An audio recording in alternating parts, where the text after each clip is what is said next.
Je voudrais d'abord, parce que c'est la première fois que nous nous voyons et nous aurons l'occasion de nous rencontrer dans plusieurs circonstances, je voudrais vous souhaiter la bienvenue ici, à Montpellier. Vous dire que vous qui êtes originaire de Montauban, nous avons un passé commun, nous avons été tous les deux des représentants des places fortes du protestantisme, et avec Nîmes, avec d'autres, avec La Rochelle, avec Castres, avec le président. Et donc ici, il y a une sorte de cohérence à nous rencontrer dans la conférence de presse inaugurale de la 36e édition de Montpellier Danse. Merci à l'État, Matteron, représentant le DRAC, et représentant la ministre, Madame Audrey Azoulay, que j'ai conviée par écrit, il y a quelques jours, à assister à l'édition 2016 de Montpellier Danse. Je souhaite que Audrey Azoulay vienne. J'ai invité 4 fois Fleur Pellerin. Elle n'est jamais venue. C'est dommage. Merci Jean-Paul pour tout le travail que tu fais.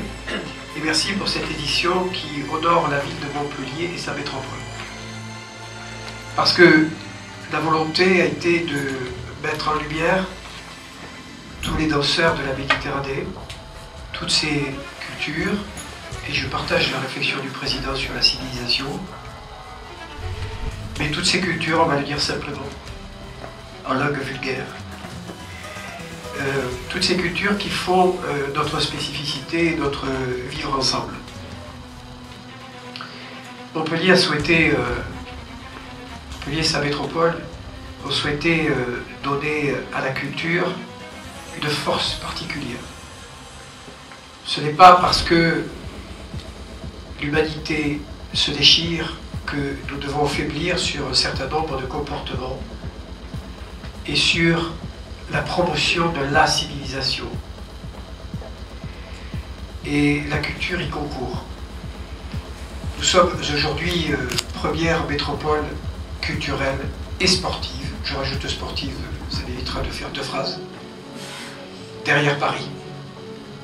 Et les 4 axes que nous avons choisis pour développer cette culture, eh bien c'est la danse, en premier lieu. En deuxième lieu, l'art contemporain. Puis, le patrimoine. Et les arts de la rue. Et enfin, le cinéma.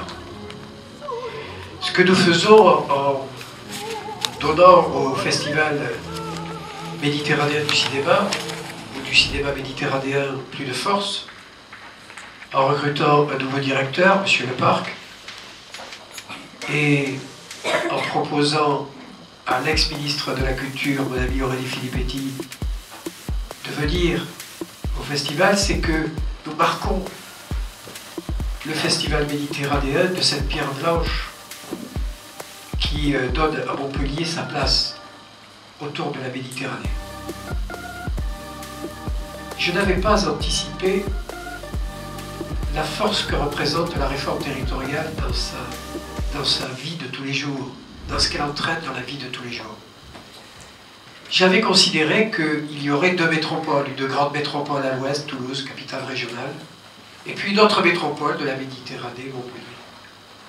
Mais ce que je n'avais pas estimé à sa juste valeur, c'est que, vu l'éloignement, vu le temps qu'il faut pour parcourir ce grand territoire, il y a une sorte d'amitié naturelle qui se forge peu à peu entre les villes du bord de la Méditerranée et particulièrement celles qui sont adjacentes à la ville de Montpellier.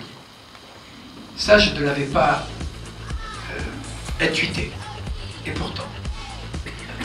Et ça donne plus de puissance à notre volonté de maintenir la culture sous les 4 aspects que je viens d'indiquer au top niveau en France.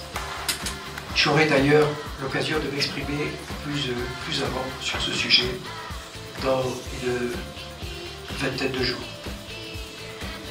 Enfin, choisir le 8 mars pour présenter la 36e édition du festival de danse, ce n'est pas anodin.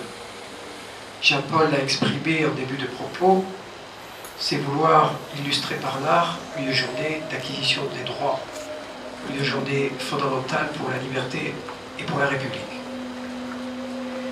Et à ce propos, je voudrais vous donner 2 scoops, et je répondrai en conclusion à la question de Mme Hernandez. Le premier scoop, c'est que dans le cadre de la journée du 8 mars, j'ai décidé que dorénavant, il n'y aurait pas de nom de rue donné à un homme sans qu'il y en ait un donné à une femme. Et c'est pas simple.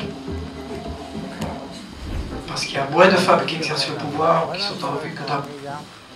Cela permettra d'afficher un nombre identique de rues et de places pour les hommes que pour les femmes. Et deuxième scoop, avec Jean-Paul Montanari, nous avons pensé que c'est fait à 80%. On peut le dire comme ça. 70%. Mais nous avons proposé à Biancali d'assurer la cérémonie d'ouverture de la 4e ligne de tram, avec les danseurs présents sur tout le parcours, pour illustrer le centre historique de Montpellier. Et l'inauguration se fera le 1er juillet. Forme de déambulation mêlée à la danse et à la musique dans la rue, dans l'espace public, c'est-à-dire avec les Montpelliéraines et les Montpelliérains. Voilà ce que je voulais vous dire, en remerciant tous les partenaires et les acteurs, et en disant à Mme Hernandez que nous n'avons pas faibli sur les subventions à la culture et pour la gouvernance artistique. Les modifications de budget, elles sont à la marge, mais elles maintiennent un budget qui est solide et qui permet à la direction du festival de Montpellier Danse de proposer de grandes programmations de niveau international. Nous allons maintenir cela. Nous allons maintenir les aides pour la danse et nous allons maintenir les aides pour la culture de façon générale, que ce soit au travers des grands festivals, des grandes manifestations, et aussi au niveau de toutes les manifestations qui se déclinent dans les quartiers et dans les villes de la métropole. Une douzaine de villes de la métropole, de villes et de villages de la métropole, pourront bénéficier à la fois du festival de cinéma, de la comédie du livre et bien sûr de Montpellier Danse. J'en cite quelques-unes: Clapier, Castries, Pérols, Fabrègues, Bayergue, Juvignac, Becresse, Muriel et Montpellier, Pignan, Saint-Brest, Saint-Geniès-des-Bourgs, Saint-Jean-de-Védas, Sussargues et Villeneuve-des-Baguelottes. Voilà ce que je voulais vous dire. La métropole reste à son poste. Et c'est un poste de vigilance sur la citoyenneté, sur la démocratie, sur la République et bien sûr sur le bassin méditerranéen qui représente quelque part un peu l'histoire des civilisations. Merci, on passe aux questions.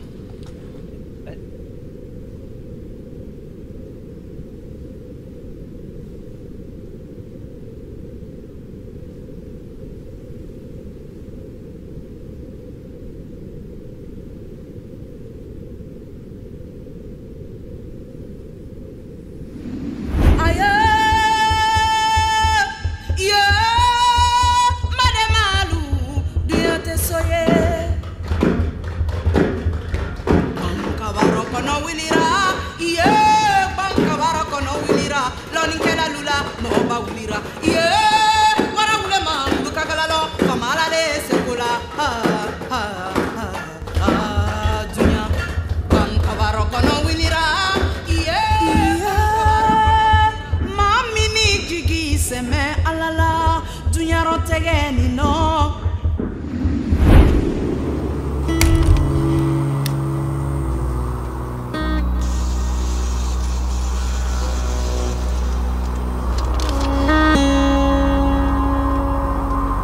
Merci.